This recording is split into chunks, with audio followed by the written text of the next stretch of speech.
Hello दोस्तों, कैसे हैं आप सभी। आई होप आप सभी बहुत अच्छे होंगे, खुश होंगे और स्वस्थ होंगे। एक बार फिर आप सभी का आपकी अपनी फेवरेट यूट्यूबर खुशबू इंदौरी चैनल में बहुत बहुत स्वागत है। हमारे यहाँ बन रही है कोफ्ते की सब्जी। मोस्टली बन ही चुकी है, चावल भी बना लिए हैं और अब मैं रोटियां सेकूंगी।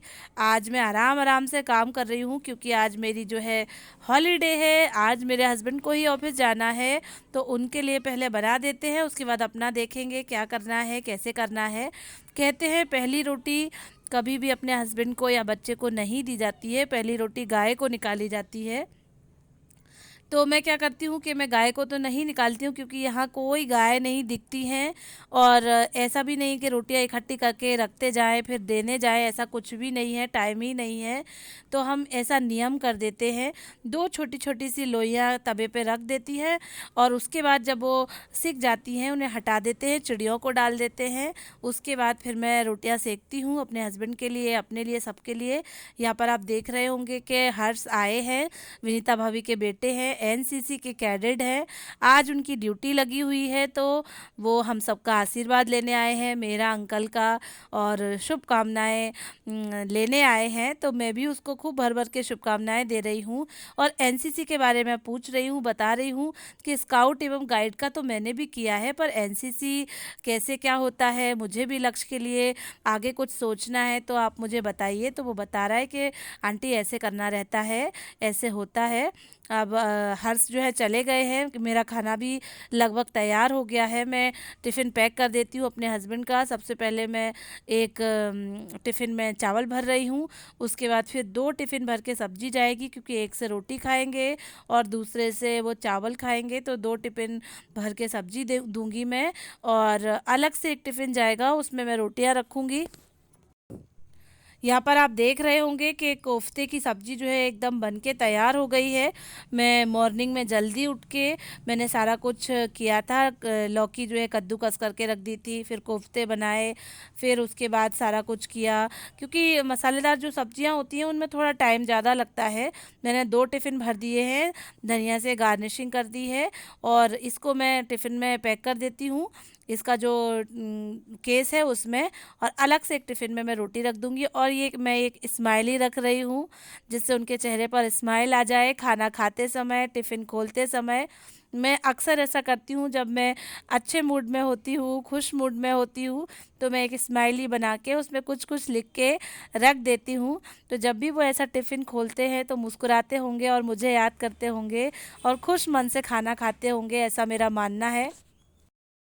आप देख रहे होंगे दोस्तों, टिफ़िन तो मैंने पैक कर दिया है लेकिन सब्जी का जो नमक है वो टेस्ट नहीं हुआ है, चखा गया नहीं है कैसी सब्जी बनी है। तो मेरे हस्बैंड बोल रहे हैं एक चम्मच चावल और एक गोली कोफ्ते की थोड़ी सी सब्जी डाल के मेरे को लाओ, मैं टेस्ट करके देखता हूँ। साथ ही दोस्तों, नेक्स्ट वीडियो क्लिप मैं किसी के बहुत ज़्यादा इंसिस्ट करने पर बना रही हूँ, तो प्लीज़ वीडियो को पूरा देखिएगा, ठीक है दोस्तों। हेलो दोस्तों, इस समय 10:30-11 बज रहे हैं और आज मैं काम से बहुत जल्दी फ्री हो गई हूँ। वैसे तो इस समय मुझे स्कूल में होना चाहिए, लेकिन आज मेरी छुट्टी है। आज हमारे यहाँ इलेक्शन है तो आज मेरी छुट्टी है। काम सारा कुछ हो ही गया है, हस्बैंड को टिफिन लगा दिया है, कोफ्ते की सब्जी, चावल, रोटी, सारा कुछ उनको दे दिया है। और मेरा भी सारा काम हो गया है क्योंकि बारिश वाला मौसम है तो ज्यादा कुछ फैलाया भी नहीं है, ज्यादा कुछ नहीं किया। और आज मैंने सोचा है कि मैं थोड़ी देर सोऊंगी। बहुत दोपहर ऐसी निकल गई है कि मैं सोई नहीं हूँ, तो आज छुट्टी है तो मैं एक आध घंटे आराम करूंगी। लेकिन उससे पहले मैं आपके साथ एक बात शेयर करना चाहती हूँ। बहुत दिनों से मेरी एक बहुत ही प्यारी सी व्यूवर्स हैं जो बार बार मुझसे बोल रही थी कि आप अपनी डिलीवरी स्टोरी शेयर करिए, तो मैं उन्हें बता दूं, कुछ खास तो नहीं है लेकिन आपके साथ शेयर कर सकते हैं। आप हमारे यूट्यूब के परिवार हैं, मित्र हैं, तो बनता तो है ही। आपने कुछ इंसिस्ट किया है, कुछ आदेश दिया है हमें, तो वो तो हम करेंगे ही। क्या हुआ था कि शादी के तुरंत नेक्स्ट मंथ में प्रेग्नेंट हो गई थी, और जो कि बहुत ही ज़्यादा खुशी की बात होती है। सभी माँ के लिए ये खुशी की बात होती है कि हम जो है, सभी लेडीज़ के लिए कि हम जो है माँ बन रहे हैं। तो नेक्स्ट मंथ ही मैं प्रेग्नेंट हो गई थी और मैं अपना जो प्रेगनेंसी पीरियड है उसे इंजॉय कर रही थी। हालांकि वो पीरियड जो है इंजॉय करने लायक था नहीं। जीवन में कुछ ऐसी ऊंच नीच ऐसी चीज़ें घटी थी जो एंजॉय तो नहीं था, लेकिन जो जीवन में है उसे तो हम चल सकते हैं, उसे लेकर तो चलेंगे ही। क्या हुआ था कि 8 महीने जब मुझे हो गए, उसके बाद जब पहले डॉक्टर आपको महीने महीने पे बुलाते हैं, उसके बाद फिर 15 दिन पे बुलाते हैं, उसके बाद फिर जब आगे बढ़ते जाते हैं 8 महीने 7 महीने हो जाते हैं तो फिर वो 8 दिन में बुलाने लगते हैं। तो मुझे भी बुलाया। बात है 7 सितंबर की। और मैं जब डॉक्टर को दिखाने गई तो उन्होंने कहा कि रिपोर्ट्स वगैरह होंगी और आप मुझे रिपोर्ट्स दिखाइएगा। और उसके बाद फिर उन्होंने डेट दी थी 14 अक्टूबर, उस दिन मेरा बर्थडे होता है। तो मैंने सोचा उस समय कि 14 अक्टूबर को ही होगा बच्चा, और मेरा और मेरे बच्चे का दोनों का बर्थडे सेम हो जाएगा। मुझे उस समय ये नहीं पता था कि डॉक्टर जो डेट देते हैं उसके पहले या उसके बाद में होता है एग्जैक्ट डेट पे, तो बहुत ही रेयर ही होता होगा कोई का। जब रिपोर्ट्स की जो रिजल्ट आया, मेरे हस्बैंड डॉक्टर को दिखाने गए, मैं तो नहीं गई थी। तो उन्होंने पता नहीं क्या क्या बताया कि ये कोई प्लीसेंटा होता है, ये बढ़ रहा है, कम हो रहा है, पता नहीं क्या बोला उन्होंने। और उन्होंने कहा कि 25 सितंबर से पहले पहले हम जो है ऑपरेट कर देंगे, बच्चा को बाहर निकाल लेंगे, ये प्लीसेंटा ये वो। मेरा दिमाग खराब, मैंने कहा अरे ये क्या होता है, मुझे तो कुछ समझ में नहीं आ रहा था। लेकिन ईश्वर जब होते हैं, या ईश्वर की जो मर्जी होती है उसके आगे किसी का बस नहीं होता है।